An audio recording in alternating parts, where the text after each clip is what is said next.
Oh, well, I'm Carol. I'm chairman of the Kirkbymoorside Allotment Association. This is my second year, and it's been quite challenging in some ways, fun in other ways. So this year we're doing the first of the allotment socials for Allotment Week, which started today and runs till Saturday. And what kind of things are you doing then to celebrate this week? Well, we've got the scarecrow composition, which you'll be able to see on the site, and we're doing a social evening for members and their families on next Sunday, which I think is the 15th. Weather permitting, we'll have a barbecue and some food and hopefully a bit of music as well. Oh, excellent. But can members of Kirkbymoorside, the public, come along and have a look at scarecrows? They can certainly come along and have a look at the scarecrow, but the social evening itself is just for members and families.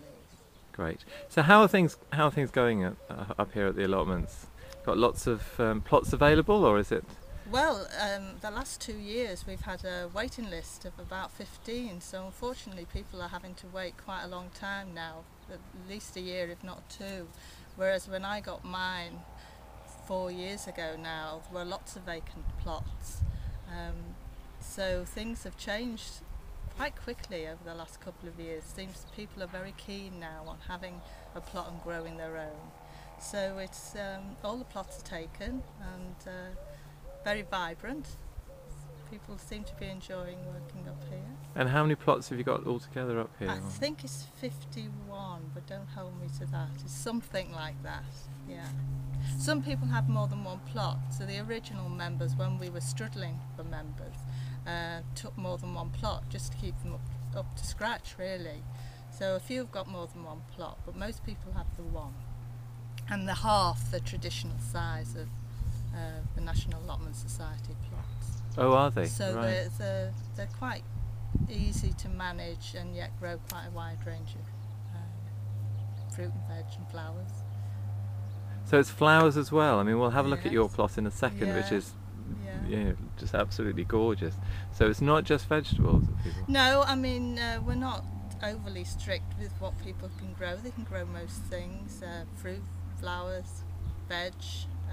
There's somebody that does some bonsai trees on one of the plots, which is a bit unusual, but as long as they're well used and they're well maintained and they're kept reasonably tidy, that's what we ask. So tell us about that. Tell us about how the committee operates and sort of manages the whole site. Well, we meet about 3 or 4 times a year, and we have 2 inspections during the year where one of the committee members plus one of the plot holders go along and mark each plot. There's 3 criteria. One is weeds and paths and edges. The other is the productiveness of the plot, whether it's being used basically. And the third one is composting. People are, composting materials and things like that. So we give them a mark for those.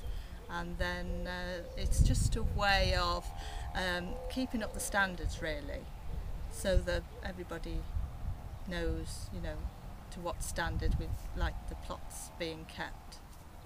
And is that a new thing, this sort of marking? No, that's been going for quite a few years, that inspection. And how does that keep people on their toes? Do you think it works? Well, hopefully.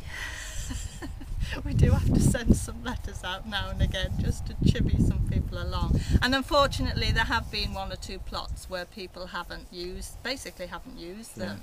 So we've taken them back to relet. Because it's not fair for the people on the rather long waiting list these days to come along and see a plot that's not being used and they're having to wait a year or 2. So, we're right and ask people to sort of bring them up to standard, but if they're still not, then we're not really in any position to let plots just be left and neglected. So you say that some people have had plots for a long time. Who's been on the site the longest? Would you know? No, I'm not sure who's been on the longest. Probably Neville Kirby's been on a long time. He was the chairman before. Brian's probably had one for a long time. And sort of nowadays, are you getting young families coming up and Yes. taking plots, or Yes, is it? yeah, Because no. the archetypal is a sort of an older retired gentleman, but is that not true anymore? Or? No, it's funny because when I got mine about 4 years ago, it was the archetypal flopman holder, I have to say. And I came along and I started making all these raised beds, and one of the older members came up to me and said, "Ooh, very Monty Don." So I think it was a bit innovative for the existing plot holders, but they were very good. They did, they came. We're interested to see what I was up to next. Because what's your background, Carol? Well, I did landscape architecture. So for about 20 years I went into garden design. So I've worked as a garden designer for quite a long time. So you know what So you're I talking know a little about. bit. Although having said that, I never really knew much about vegetable growing because that wasn't really in the brief that I got. I used to plant vegetable areas but not actually growing them. So that was new. That was a new learning curve for me. And how's it in terms of a learning curve? Have you had lots of help and support from The members, the members? Yeah, people are very willing to help and swap seeds and plants and advice. And yeah, no, it's very friendly. It's one of the nice things about having an allotment as opposed to just growing the vegetable at home. You've got the people here to sort of chat to and talk to. And get lots of advice. And get lots of advice, so it's nice. So this time of the year in August, there's lots of harvesting going on. Uh-huh. And what happens when people have surpluses? I mean, I suppose they use their freezers, but is there swapping that goes on? Well, we have an allotment stall. We've just had one, which was very successful, and we're having another one the beginning. I think it's the first Wednesday, or it might be the Saturday. We were going to change in September. So any surplus produce we'll sell, and then the funds go into the Allotment Association. And what would be the cost of somebody having a plot here on the site? The plots are now I can't remember now. I think they're £20 now per plot a year. £25. So that's potentially that's pretty low compared to what you can get off the site in terms of vegetables. How are you in terms of self-sufficiency on your plots? Oh well, I tend to grow quite a wide range of veg, but not a massive amount of each one. So it certainly keeps me in fruit and veg most of the year. The sort of time when there's very little around is about March, April, that sort of period when you're starting the new and the old's gone. But I freeze a lot, so the frozen veg keep us going throughout the winter months. And what about the sort of the green organic movement, the sort of new thinking? Is there has that influenced sort of allotment holders here? Or? Well, I don't think many people use chemicals. I think there's very few. I certainly don't. I don't spray or anything like that, and manure the beds. So I think on the whole it's pretty organic, and a lot of people recycle. We usually get some farmyard manure coming down to put on the. And you have an enormous compost. And we have a big compost bin here. Is that producing compost for?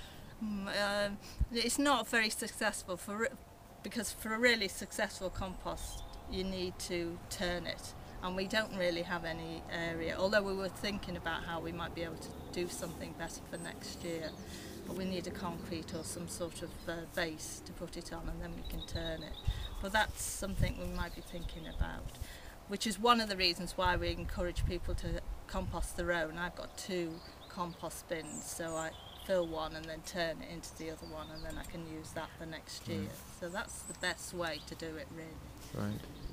And the long-term future, I mean, a few years ago there was a bit of a worry about the site being lost. How do you see the future of the site? Well, we've just had a new lease signed for 7 years, so we're safe for 7 years now. And I think as long as the allotment is well used, and there are plenty of people that wanting to have an allotment, I don't think this council will take it off us. The danger was, when it was happening a few years ago, we had empty plots. And so that's when there's a danger that the council will say, oh, well, it's not, you know, viable, but that's not the position now. So hopefully it will stay like that now, and we'll be safe. Excellent. Thank you very much, Carol. Okay.